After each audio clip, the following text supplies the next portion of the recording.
Seguí escuchando Nuevos Vientos.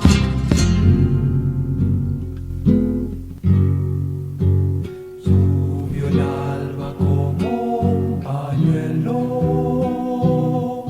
del amanecer y en la samba del tiempo nuevo comenzó a crecer y en la samba del tiempo nuevo comenzó a crecer. Madrugaba en la luz un rostro claro y labrador y era patria en lo azul el cielo de un tiempo mejor y era patria en lo azul el cielo de un tiempo mejor. Es hermoso el ver cómo crece el trigal ondulando en la inmensidad, limpio y alto como un pañuelo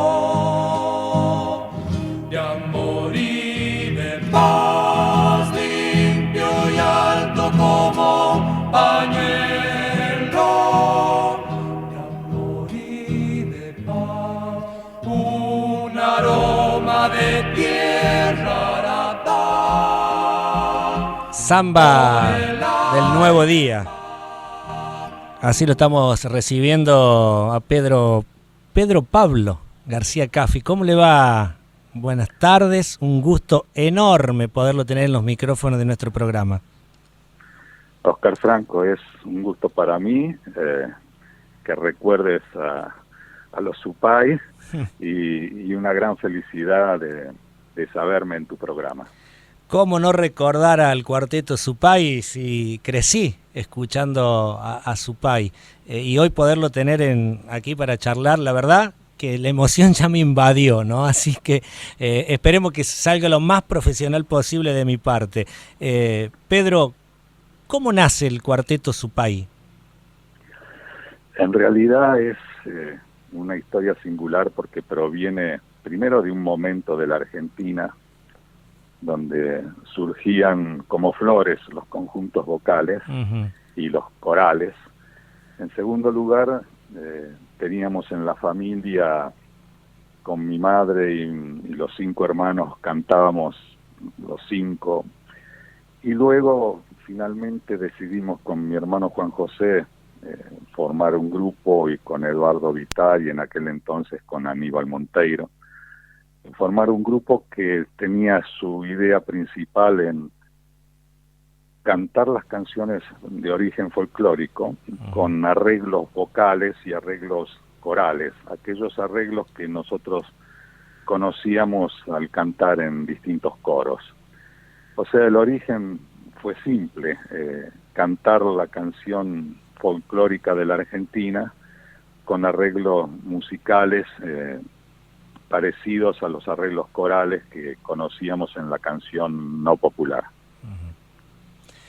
Y eso perduró en el tiempo, ¿no? Porque, bueno, y después, todo lo que tiene que ver, usted dijo recién, uno levantaba una piedra y salían grupos vocales o grupos corales, ¿no? Hoy, en esta actualidad, ¿no ocurre lo mismo? No, ya no ocurre lo mismo, inclusive cuando yo le hablo a mis compañeros que iba a dejar ya de cantar allá por el 1991, tenía que ver con el hecho que veía con claridad los tiempos habían cambiado significativamente desde nuestros orígenes en 1966, 1967. Ya la Argentina había también cambiado, la música que la juventud estaba proponiendo ya tenía que ver con canciones de origen americano o inglés, básicamente el rock internacional, tenían que ver con ese interés mucho más que la canción folclórica, y así surgieron importantes artistas de la música argentina popular pero que ya tenían otra visión, otra manera de pensar, otros deseos musicales, y esa fue la razón por la que personalmente dejo de cantar. Les aviso a mis compañeros, inclusive les digo que me quedo un año más hasta que consigan a alguien, pero decidieron no seguir también. La razón básica es que los tiempos cambian, la manera de ver las cosas también, la juventud tiene otros objetivos, otras maneras de ver la vida, y también eso se refleja directamente en el arte y en la canción popular. Claro, en esa época de los 60, la que usted hablaba cuando comienza este maravilloso grupo, el Cuarteto Supay, por allí, ¿no?, se decía que ustedes hacían música para los zurditos, ¿no?, para los que protestaban siempre. ¿Cómo lo tomaba Supay a eso? Perdón, por alguna razón se cortó el sonido un segundo. Hacíamos música para... Que decía la gente, ¿no? Por allí aquellos, yo sabía escuchar, yo en mi adolescencia escuchaba que decían, ¿cómo va a escuchar Supay? Que le cantan a los zurdos, que le cantan a los que protestan. Digo, ¿cómo lo tomaba? Y a mí me encantaba, y gracias a Dios que los escuché a ustedes, así se lo digo, ¿no? Gracias a Dios que los escuché a ustedes. Bueno, te agradezco esas palabras. La razón es que nuestro origen tiene que ver con una canción de origen netamente criollo, si se quiere, pero la vida de la Argentina fue cambiando y tuvimos muchos años malos, muchos años de plomo, muchos años dramáticos, y no podíamos estar, la canción popular no puede estar ajena a la situación social, a los hechos sociales, porque la canción popular surge y nace justamente de esos hechos.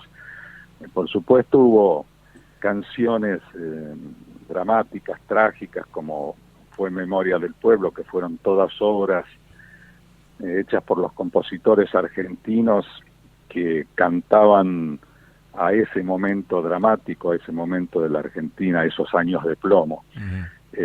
Pero también y nunca dejamos de cantar otras obras que tenían que ver más con los regionalismos, con los intereses de la gente en una determinada ciudad, en un determinado pueblo. Siempre fue un repertorio bastante amplio y creo, de todas maneras, visto ahora ese repertorio con retrospectiva, que si uno va siguiendo los discos que fuimos grabando, un poco se van notando los cambios sociales y políticos de la Argentina en la canción popular. Sí, uno puede verificar los discos y en el mismo disco uno puede encontrar Mi Pueblo Chico, la canción de Cuna para Gobernante, y puede encontrar Piedra y Camino y La Arunguita. Exactamente, eso es un poco lo que querías decir, vos lo describiste clarísimo con pocas palabras. Podés encontrar, porque la Argentina es eso, no era solamente sufrir lo que estábamos sufriendo en el momento, sino el seguir con la vida, y ahí encontrás entonces eso que vos acabas de decir. Podía haber una canción de Cuna para el Gobernante al lado de una maravillosa obra de Yupanqui, o al lado de una, así como le dije, de María Elena Walsh, que eran puntos de vista sobre el mismo amor sobre la Argentina. Cuando graban Oración a la Justicia, ¿por qué deciden grabarlo y cómo les llega? Oración a la Justicia viene en conjunto con una serie de obras al margen de la amistad entrañable que siempre me unió a María Elena Walsh. Hoy inclusive soy miembro de la Fundación María Elena Walsh. Siempre me importó mucho ese repertorio. Yo recuerdo haberla seguido desde el origen en distintos teatros, escucharla, luego muchas veces cantamos juntos, y ella tenía un repertorio que había hecho y que allá por el 77 nosotros grabamos lo que era el primer disco de obras exclusivas de María Elena Walsh, pero no los dejaron editar porque estaban prohibidos. Por lo tanto, recién pudimos editarlos en 1981, Y ahí lo que hice fue buscar una serie de canciones de María Elena que tenían que ver justamente con lo que era María Elena y su forma de ver y querer a esta tierra, ¿no? Como Serenata para la Tierra de Uno, o Canción de Cuna para Gobernante, o Oración a la Justicia, porque justamente era la justicia lo que no estaba funcionando muy bien. Creo que hoy está sucediendo lo mismo, pero no podíamos dejar de pensar en ese texto que le cantaba a la señora de ojos vendados que está en los tribunales. Y fue ese el origen fundamental, la canción de María Elena Walsh. Y dentro de esa canción había, bueno, una serie de obras muy diversas, de Sábana y Mantel, por ejemplo, a lo que es Canciones de Cuna para Gobernante. Qué bella esa, qué bello eso. Sí, realmente hay cosas muy bellas. Es una autora muy especial y bueno, y fue muy importante, inclusive en mi vida, que me haya distinguido con su amistad. También fue una cosa importante para mí, y esos 3 discos que sacamos con obras de ella tiene que ver con la manera que teníamos de ver la importancia de su repertorio dentro de la canción popular argentina. Uh-huh. Le contamos a la gente que por allí se está aprendiendo que estamos charlando con Pedro Pablo García Caffi, integrante fundador del Cuarteto Supay, y hablando de María Elena Walsh, para mí, para quien les habla, no sabía que usted tenía tanto conocimiento, que era tan amiga de María Elena. Digo que es una de las personas que ha dejado en la cultura muchísimas cosas para seguir descubriendo.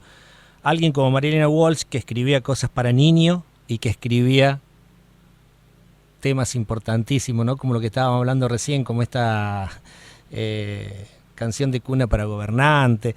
Qué increíble, ¿no? Qué facilidad tenía al verlo así el tiempo, ¿no? Ver las obras que dejó. Uno piensa, o yo por lo menos pienso, digo, qué facilidad de escribir y de describir, ¿no? Lo que era el momento.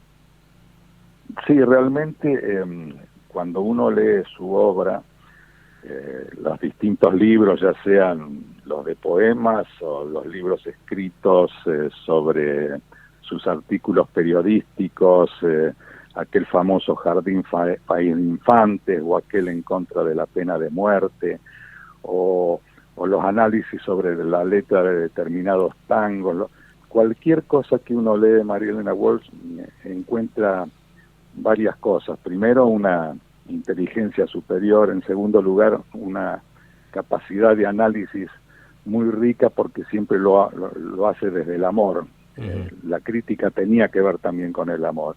Y después, y fundamentalmente, es esa originalidad de un artista, de un ser que es capaz de pensar las cosas que uno mismo piensa, pero que uno no es capaz de decir o capaz de escribir. Ella lo hacía.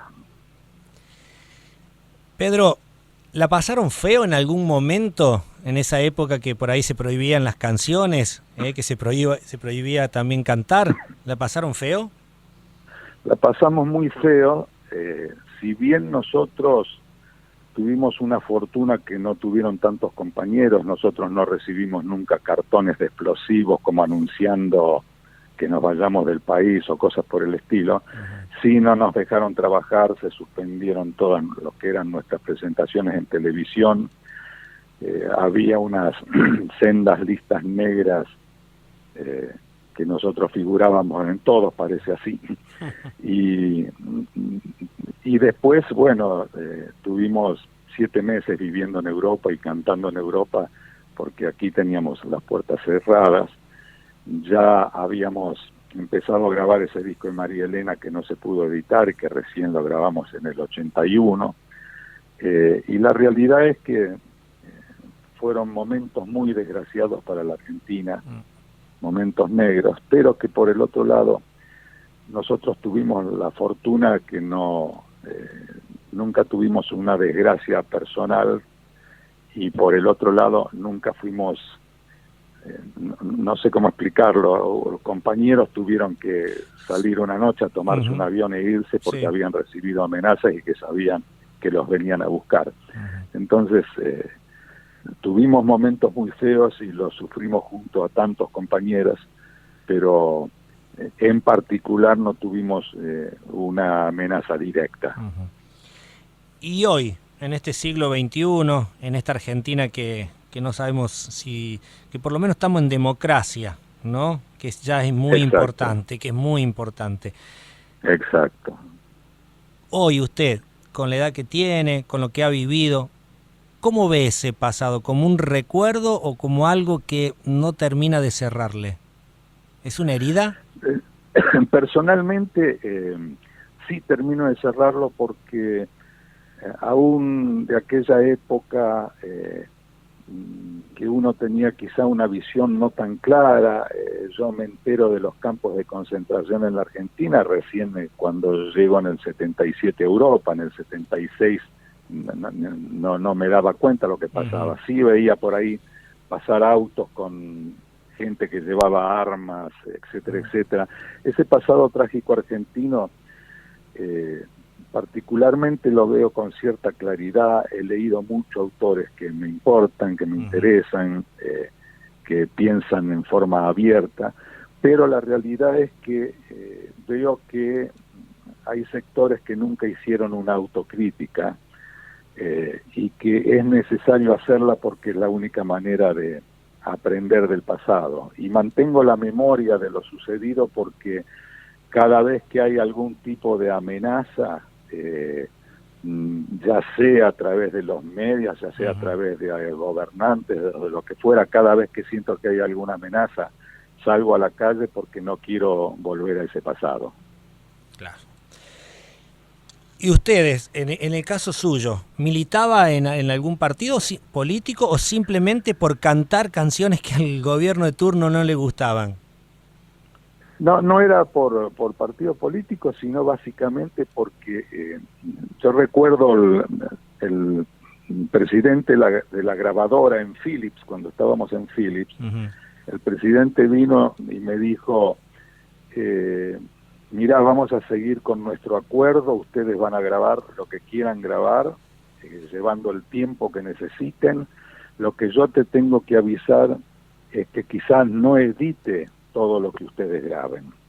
Y le digo, ¿qué es lo que sucede? Y me dice, bueno, acabamos de venir de nuestra segunda reunión en Casa de Gobierno y nosotros no vamos a editar cosas que sabemos que están prohibidas o que nos prohíben.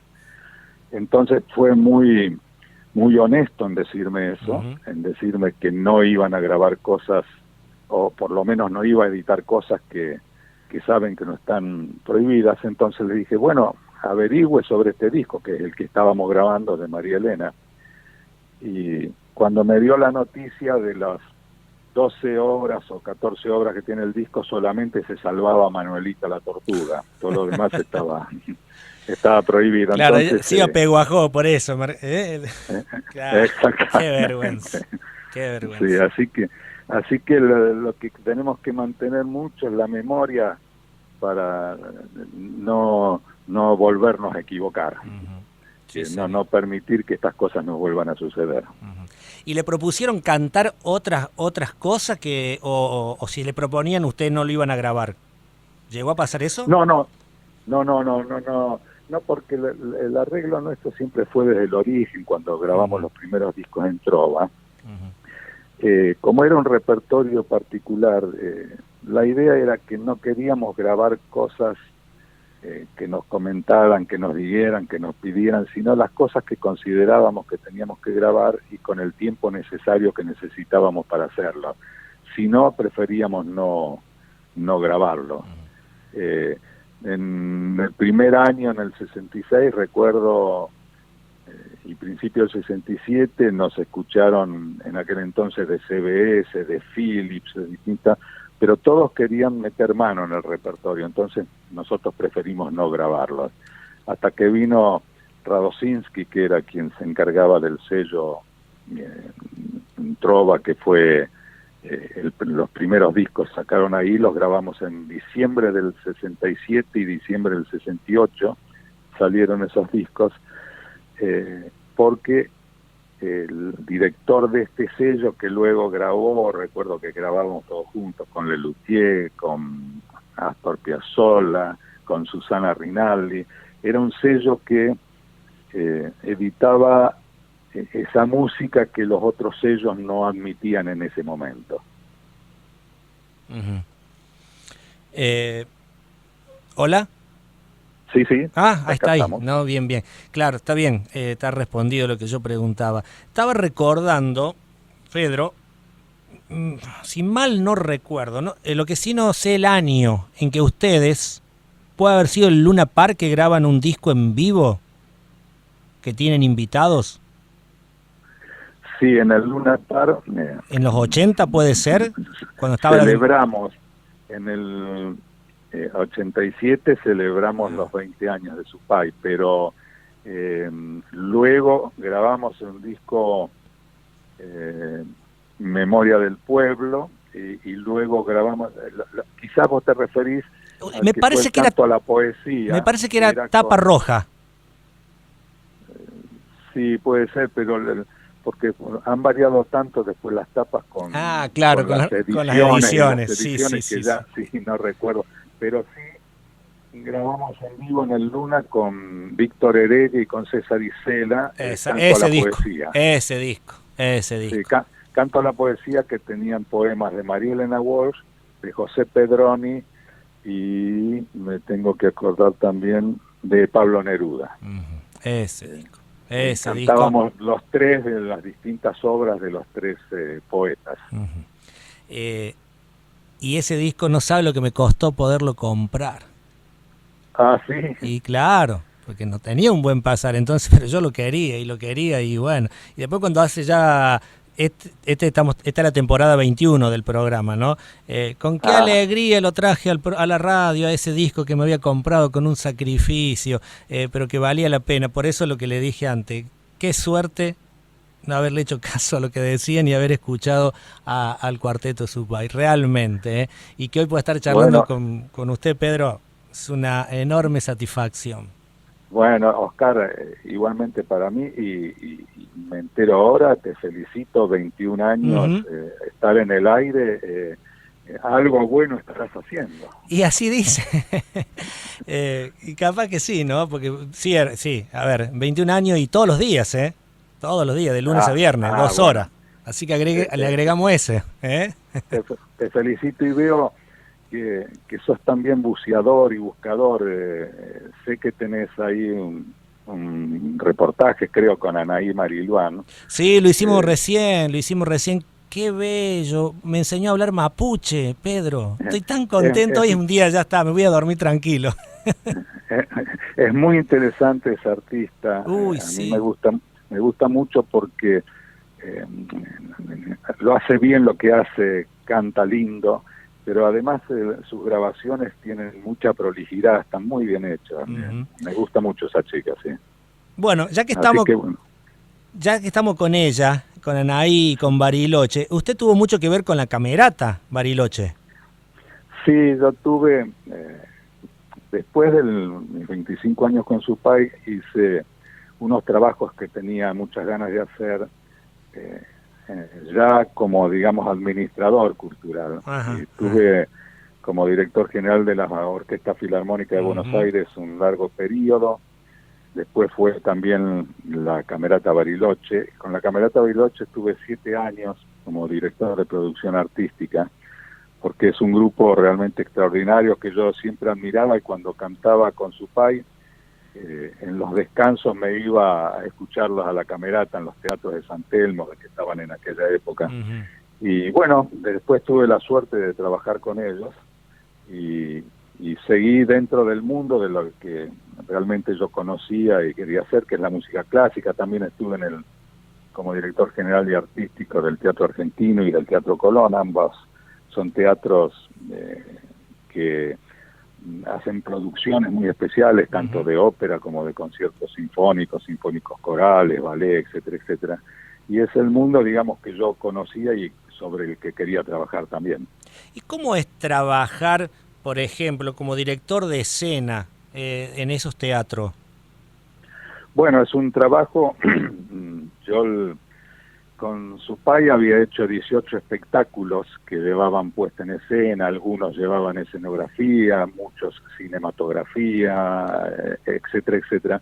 La puesta en escena siempre fue un trabajo que me apasionó y bueno, dirigiendo esos teatros también, tanto en el Teatro Argentino como en el Teatro Colón, dirigí producciones operísticas.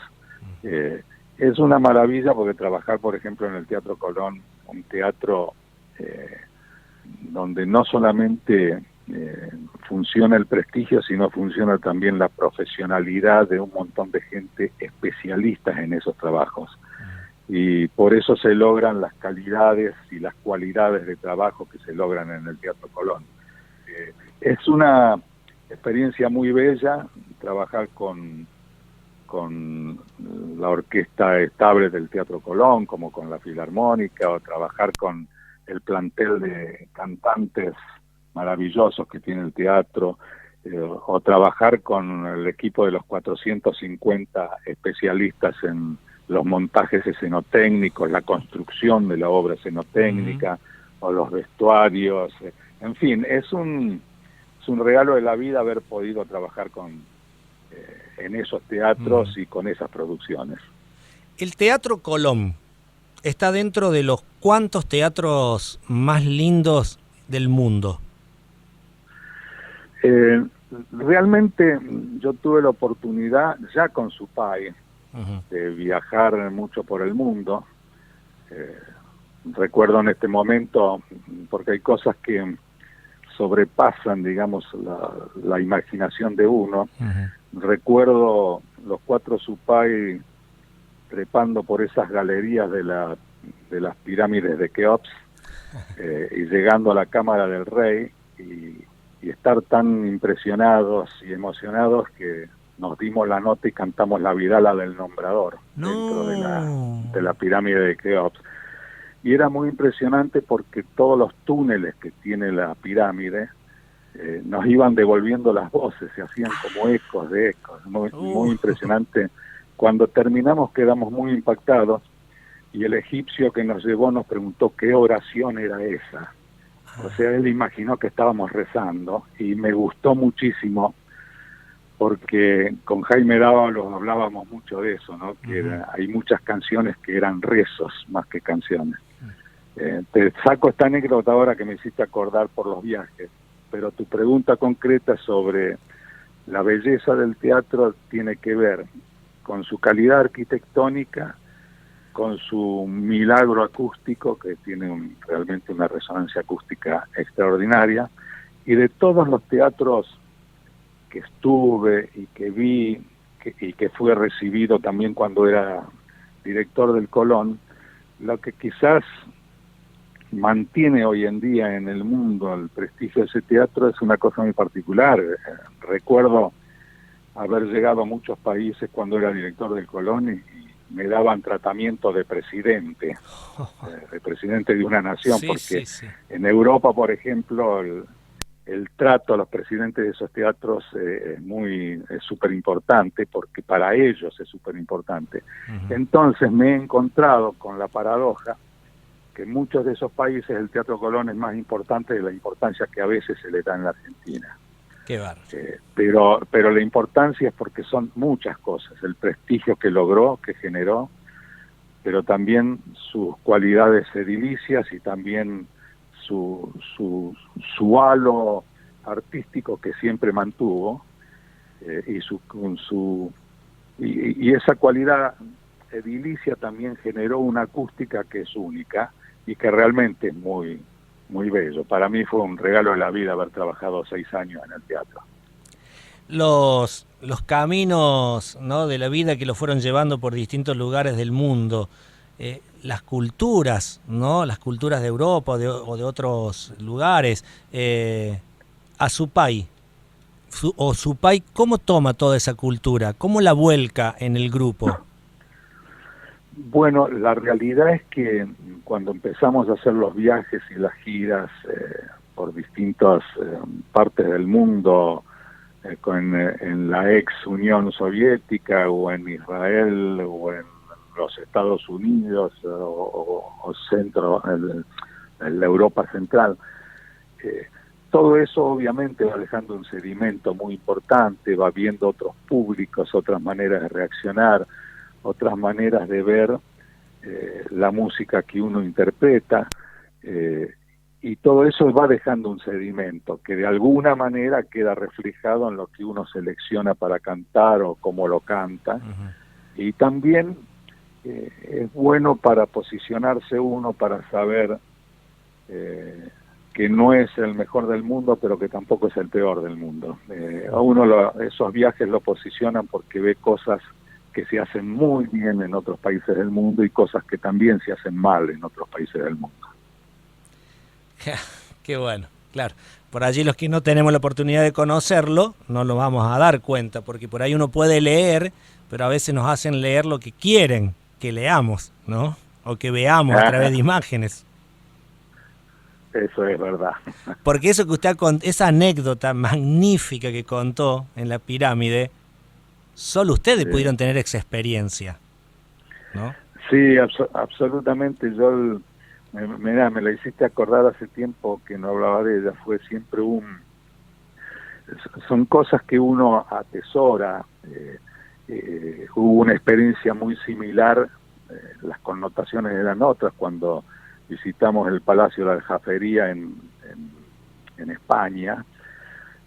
Fue una cosa en Zaragoza, fue una cosa extraordinaria porque cantamos en la Sala del Rey, que era la sala donde la reina Isabel escuchaba a esos cantantes cantando canciones del Siglo de Oro español, y nosotros cantamos ahí obras del Siglo de Oro español, y también fue como una cuestión, como un toque, así como con las pirámides regresamos 2000, 3000 años, también regresamos ahí a la época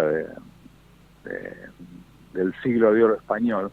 Bueno, son regalos que tengo y que a veces he compartido con los amigos y los cuento porque son buenos para todos, digamos, son cosas que suceden y que yo me siento afortunado de haberlas vivido. Seguro, seguro.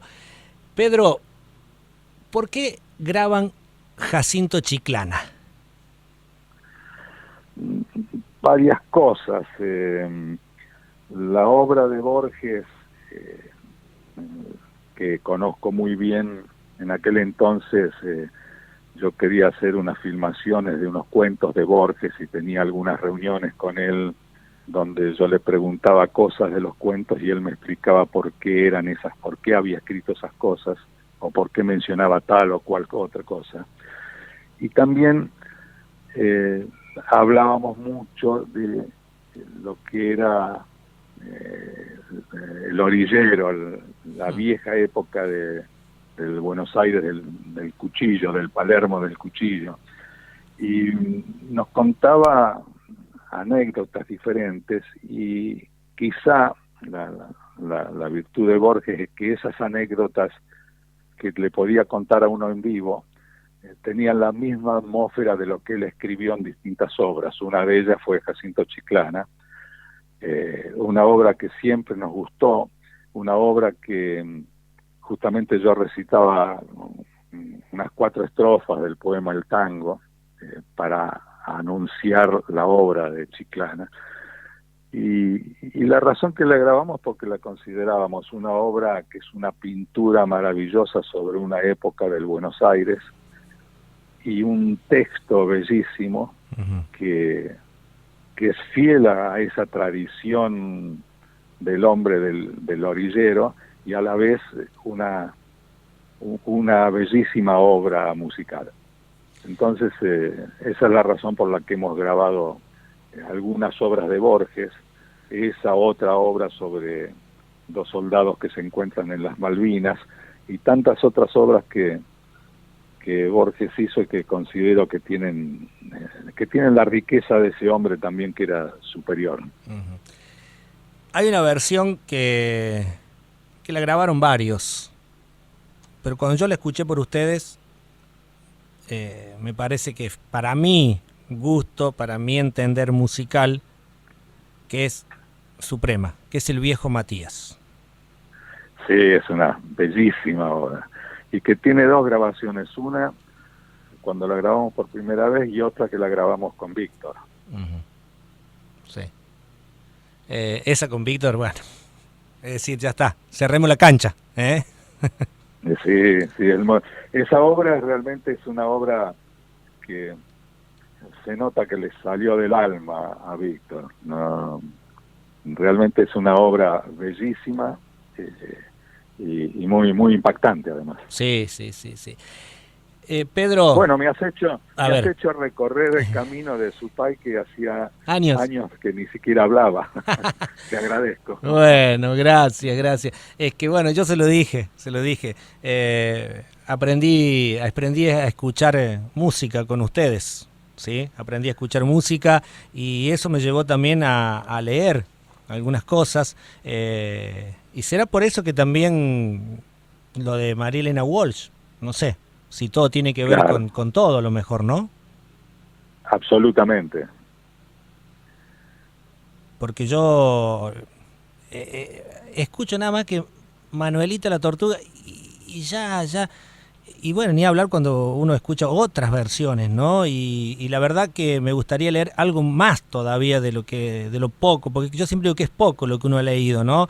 Y creo que leer a María Elena Walsh debería ser casi como una, escuche lo que voy a decir, casi como una obligación de que se debería leer en las escuelas.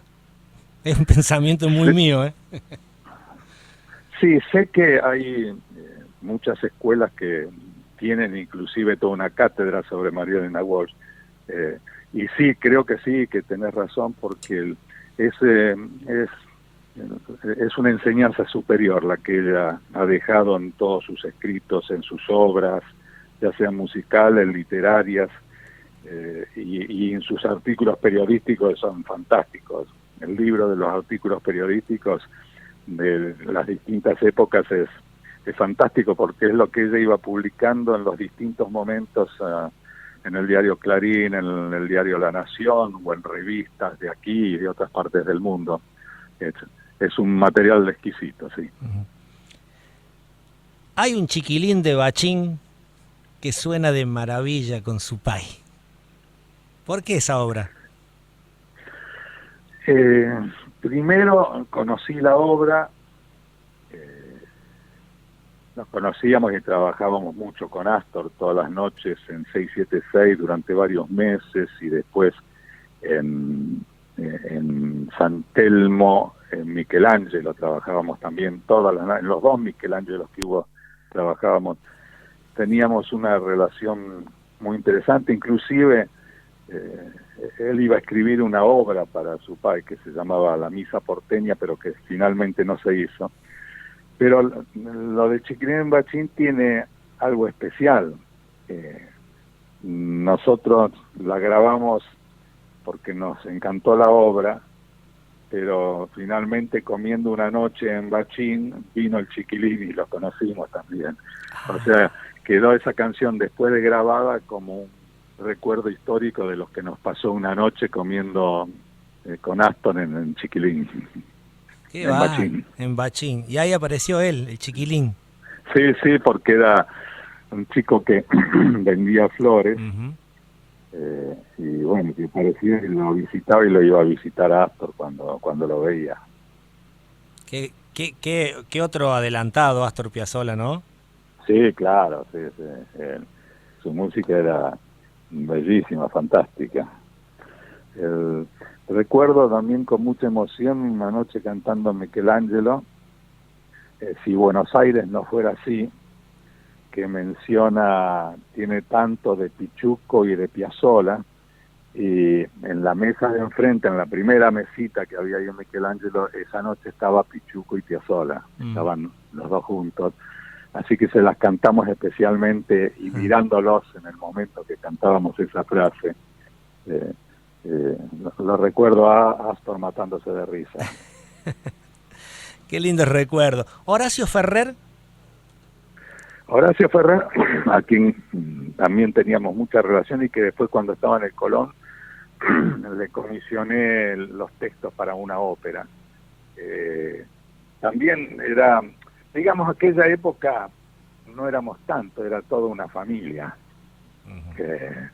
Y de una u otra manera estábamos juntos. Recuerdo, qué sé yo, con Lelutier la cantata Laxatón, esa la cantamos, el coro de la cantata Laxatón, éramos gente de Buenos Aires 8, Cuarteto Supay, nos juntamos los conjuntos para hacer el coro para Lelutier, digamos, era la forma de vida diaria que teníamos en aquel entonces, y éramos como una familia que estábamos en el mundo de la música o de la poesía, y que nos interesaba particularmente. También tenía que ver con la atmósfera de las finales de la década del 60, que era súper creativa, que nos interesaba muchísimo. Hay algún dicho que creo que ya se hizo bastante común, que decía que en la década del 60 nosotros pensábamos en cambiar el mundo y ahora los chicos piensan en cambiar el auto. La realidad es que no sé si es tan así, pero sí sé que la juventud del 60 era súper creativa porque estaba esa idea, como el mayo del 68 en Francia, lo que pasaba en la Argentina misma, había como una revolución interna que queríamos hacer un mundo diferente, queríamos un mundo donde digamos lo principal sea el amor y no la guerra, donde el hipismo hizo también toda su historia respecto a que se buscaba un cambio en el mundo inclusive político, en el social, en el artístico, en el sexual, se buscaba un cambio y la realidad que fue un periodo muy creativo, realmente surgieron muchas cosas y si miramos la cantidad de grupos vocales que tenía la Argentina, pero grupos vocales de excelencia, excelentes grupos. ¿Y entre ustedes cómo se llevaban, Pedro? Por suerte muy bien, y lo que pasa es que teníamos la vida de los músicos muy de gitano. Nos íbamos encontrando en los festivales, pero por ahí no compartíamos a diario como se podría suponer, porque estábamos siempre cada uno con su gira, con su trabajo, con su grabación. Después llegó una época donde nos empezábamos a juntar más y luego ya llegó una época donde los artistas ya trabajaban juntos, así como hicimos el canto a la poesía o los conciertos con Víctor Heredia o los conciertos con María Elena Walsh. Más adelante ya fue una costumbre trabajar varios artistas y creo que eso tenía que ver justamente por la comunión que había respecto al canto popular de la Argentina. ¿Usted es fotógrafo o le gusta la fotografía? Yo empecé con un laboratorio fotográfico que tenía en mi casa y hacía fotografías que las llamaba artísticas. Las llamaba. El hecho es que siempre investigando, siempre buscando maneras de hacer una fotografía expresiva. Bueno, nunca me dio un peso el laboratorio porque me la pasaba gastando en la creatividad. Pero eso lo hacía porque además trabajaba con Eduardo Vitar, el otro compañero del conjunto. Trabajábamos para unos diarios del interior de la provincia de Buenos Aires. Entonces, Eduardo hacía los reportajes y yo sacaba fotografías. En aquel entonces reporteábamos, no sé, a Mirta Legrand, al Loco Gatti, a Sandrini, y mientras mi compañero le hacía el reportaje, yo le iba tomando fotografías, y así hicimos fotografías y trabajos periodísticos de todos los que eran en aquel entonces los artistas destacados, ¿no? De ahí surgió el que trabajara mucho más con la fotografía más profesionalmente que cuando tenía mi laboratorio, que luego quedó en la nada cuando ya empezamos a hacer las primeras salidas y los primeros viajes con su país. Tantas veces me mataron, tantas veces me morí, pero como Supay a la cigarra no la canta nadie. Qué lindo sos. Bueno, la realidad sí. Sin embargo, estoy aquí resucitando, eso es verdad. Esperemos que sigamos resucitando por un tiempito más. Seguro que sí, seguro que sí. Pedro, le quiero agradecer Oscar. muchísimo, pero muchísimo. Yo le voy a leer algo que me acaba de llegar, ¿no? Sí. Así que le voy a hacer una pregunta antes. ¿Cómo no? ¿Cuál sería el tema para cerrar la charla? ¿Cuál es el tema musical que le gustaría que cerremos esta charla, que a lo mejor encierran muchas cosas para usted, para su país? Mira, conservo amor por la mayoría de los trabajos hechos, o sea que me daría igual el que elijas.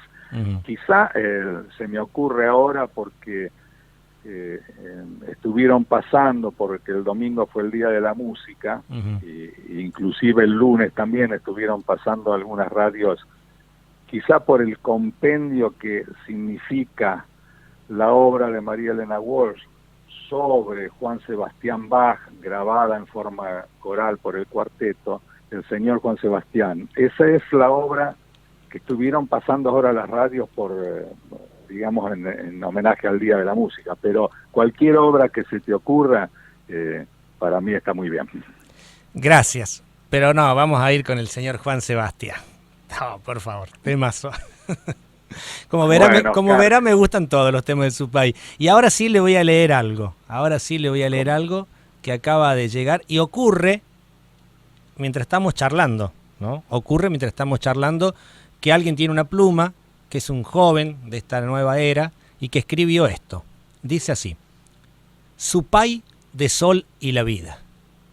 La mañana de los 80 venía tenida de golpes, miedo y una luz tenue de esperanza que asomaba a sus narices por entre el malezal del inmenso territorio del litoral, y allí, entre Montiel, Galarza, Mercedes y Ramona, aquella eterna novia del Paraná, llegaba el sonido fino, firme y comprometido, cual bandada de pájaros del cielo azul, y una palabra que se enredaba con el sonido ancestral de los pueblos originarios, Supay. Y allí, ese sonido con raíz autóctona quedaría grabada en el pecho de los criollos peregrinos como una pintura rupestre que brilla en la eternidad. ¿Cómo ensillar mis palabras sin emocionarme si a usted, querido don Pedro García Caffi, lo abrazaba en mis vuelos de infancia escuchando la obra de la inmensa María Elena, aquella que santificó Peguajó en las andanzas de una eterna tortuga? Con usted y su música entendí la palabra libertad. Conocí al viejo Matías en su estación de Paso del Rey. Usted, don Pedro, ha llenado de colores la generación que me abraza. Recuerdo aquella tarde en donde la cigarra visitó mi querencia desde una antigua radio AM y un tal Alfredo Noriela daba una de las mejores noticias. El cuarteto Supay visitaría nuestra región. Y allí fuimos convencidos que a partir de ese momento nuestras almas musiqueras tomarían un rumbo distinto, cargado de lunas y soles.